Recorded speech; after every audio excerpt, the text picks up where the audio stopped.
বহুদিন পর বাবর আজম একটা সেঞ্চুরি মেরেছেন, একটা কাঙ্ক্ষিত সেঞ্চুরি এবং একটা ক্লিন সেঞ্চুরি বলতে হবে। ছোট্ট একটা লাইফ বলবো না আমি, আসলে একটা চান্স বাবর আজম দিয়েছিলেন, বাকিটা পুরোটা একটা চান্সলেস ব্যাটিং। যদিও ফখর জামান সেই জায়গাটায় 3টা লাইফ পেয়েছিলেন, শ্রীলঙ্কার বোলিংটা খুব বেশি আপ টু দ্য মার্ক ছিল না, কিন্তু বাবর আজম বেশ ভালো হ্যান্ডেল করেছেন শ্রীলঙ্কান বোলারদেরকে। বিশেষ করে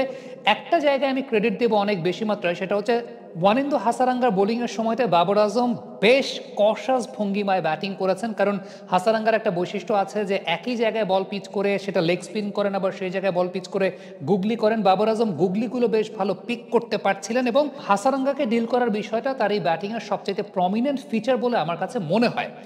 একটা বিষয় বলবো যে শ্রীলঙ্কার বোলাররা মিস করে গেছেন বাবর আজমের ক্ষেত্রে, সেটা হচ্ছে বিগত কয়েকটা দিন যাবৎ কিংবা বিগত 2-3 বছর যাবৎ বাবর আজমের একটা ল্যাকিংয়ের জায়গা দেখা যাচ্ছিল। ষষ্ঠ বা সপ্তম স্টাম্পের যে বলগুলো কিংবা পঞ্চম ষষ্ঠ স্টাম্পের বলগুলো আমরা এর আগে দেখেছিলাম যে হার্দিক পান্ডিয়া তার এগেনস্টে কিন্তু ওই আউটসাইড অফ স্টাম্প ড্রাইভিং, মানে ফ্রন্ট ফুটেকে ড্রাইভ করতে হয়, এই ধরনের বলগুলো একটু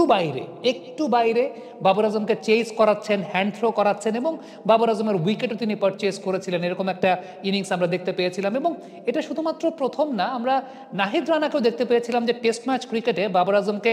একটু আউটসাইড অফ স্টাম্প, একটু বাইরের বল, সেগুলো বাবর আজমকে দিয়ে হ্যান্ড থ্রো করাচ্ছেন এবং প্রত্যেকটা ক্ষেত্রে একটা বিষয় কিন্তু উল্লেখযোগ্য, সেটা হচ্ছে বাবর আজমের ফলো থ্রুর জায়গাটা। মানে ওই টাইপের বল যেগুলো আসলে ফ্রন্ট ফুটে গিয়ে তাকে আউটসাইড অফ স্টাম্প ডিল করতে হচ্ছে, ফলো থ্রুর জায়গাটা খুব বেশি প্রমিনেন্ট হচ্ছিল না। আমরা জানি যে বাবর আজম অনেক বেশি মাত্রায় top hand dominated player, but গেল 2-3 বছর ধরে একটা বিষয় লক্ষ্য করছিলাম যে তিনি বটম হ্যান্ডেও শট খেলার চেষ্টা করছেন এবং প্রত্যেকটা ক্ষেত্রে আপনি খেয়াল করে দেখবেন যে ফলো থ্রুর জায়গাটাই ফিনিশিংটা হচ্ছে না বা ফলো থ্রুটা অনেক বেশি মাত্রায় নড়বড়ে হয়ে যাচ্ছিল বাবর আজমের। এই ইনিংসে এরকম একটা বল আমি দেখেছিলাম যে বাবর আজম খুব সম্ভবত তখন 93 বা 97-তে ব্যাটিং করছেন, এরকম আউটসাইড অফ স্টাম্প একটা বল দেওয়া হয়েছিল এবং the follow through was brilliant, the follow through was just smooth like a butter. এবং আপনি যদি কম্পেয়ার করেন মানে ওই শটটার সাথে হার্দিক পান্ডিয়ার যে বলটাতে বাবর আজম আউট হয়েছিলেন, আপনি ফলো থ্রুর জায়গাটাতে একটু লক্ষ্য করলে খেয়াল করে দেখবেন যে ওই বলটার ক্ষেত্রে যেভাবে তিনি হ্যান্ড থ্রো করেছিলেন, এই বলটা যখন তিনি শটটা খেলেছেন তিনি ওইভাবে হ্যান্ড থ্রোটা করেন নাই, তার ফলো থ্রুটা খুবই স্মুথ ছিল। ইভেন আরও একটা ব্যাপার খেয়াল করে দেখবেন যে এই শটটা যখন বাবর আজম খেলেছেন, সামনের পাটা কিন্তু ওইরকমভাবে অ্যাক্রস শেপেও যান নাই, সামনের পাটাকে বেশ ভালো কন্ট্রোল করেছেন। পেছনের পা এবং সামনের পা অনেক বেশি মাত্রায় লিন ফরওয়ার্ড না, একটা ব্যালেন্স রেখে শটটাকে তিনি খেলেছিলেন। সবচাইতে ইম্পর্টেন্ট যে ব্যাপারটা আমার কাছে বারবার মনে হচ্ছিল যে ড্রাইভার বলগুলোতে ইভেন টেস্ট ম্যাচ ক্রিকেটে আমরা দেখতে পেয়েছি বাবর ইনসাইড এজ হচ্ছেন। ইভেন বাংলাদেশের আগে যখন পাকিস্তানে ট্যুর করেছিল তখন যেহেতু বাবর আজমকে নিয়ে অ্যানালাইসিস করতে হয়েছিল আপনাদের জন্য, ওই সময়টাতে লক্ষ্য করা যে এরকম পঞ্চম স্টাম্পের বল, ষষ্ঠ স্টাম্পের বল বাবর আজম অনেক বেশি মাত্রা হ্যান্ড থ্রো করে তার ফলো থ্রুতে একটা সমস্যা হচ্ছিল। ওই জায়গাটায় বলবো না যে শ্রীলঙ্কা তাকে খুব বেশি ওই ধরনের বল দিয়েছে, শ্রীলঙ্কা তাকে খুব বেশি টেস্ট করেছে, বাট একটা বল দেখেছি ওই বলটাতে বাবর আজম ডিলটা করেছেন বেশ ভালো মতো, যেখানে তাকে সামনের পায়ে যেতে হয়েছে এবং সামনের পায়ে গেছেন, সেই জায়গাটাতেও খুব বেশি অ্যাক্রস যান নাই, একটা ব্যালেন্স রেখেছেন, ফলো থ্রুটা খুব সুন্দর ছিল। এই জায়গাটা আমার কাছে ব্যক্তিগতভাবে যেটা মনে হয় যে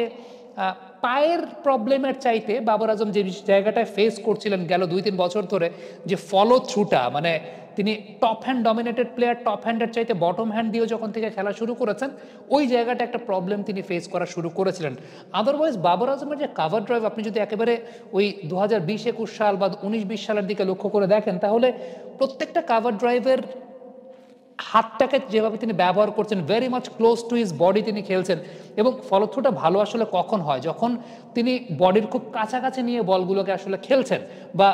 একদম লেট শট খেলছেন, যেটা বাবরের ক্ষেত্রে প্রবলেম আসলে দেখা যাচ্ছিল যে ফলো থ্রুটা বেটার হচ্ছিল না বিকজ বডি থেকে অনেক দূরে এবং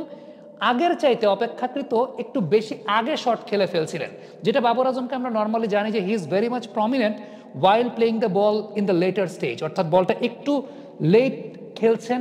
আন্ডার হিজ আই খেলছেন, এই জায়গাটার ক্ষেত্রে বাবর অনেক বেশি মাত্রায় প্রমিনেন্ট। সো এটা গেল 2-3 বছর ধরে অনেক বেশি মাত্রায় মিসিং দেখা যাচ্ছিল। এই ইনিংসটাতে খুব বেশি টেস্ট শ্রীলঙ্কান বোলাররা করেন নাই, বাট আদারওয়াইজ আমি বলবো যে একটা বল দেখেছি ওইটা ভালো ডিল করেছেন, স্পিনার এগেইনস্টে হাসারাঙ্গাকে বেশ ভালো ডিল করেছেন, সবকিছু মিলে it was a treat to watch Babar Azam making his century. Comment বক্সে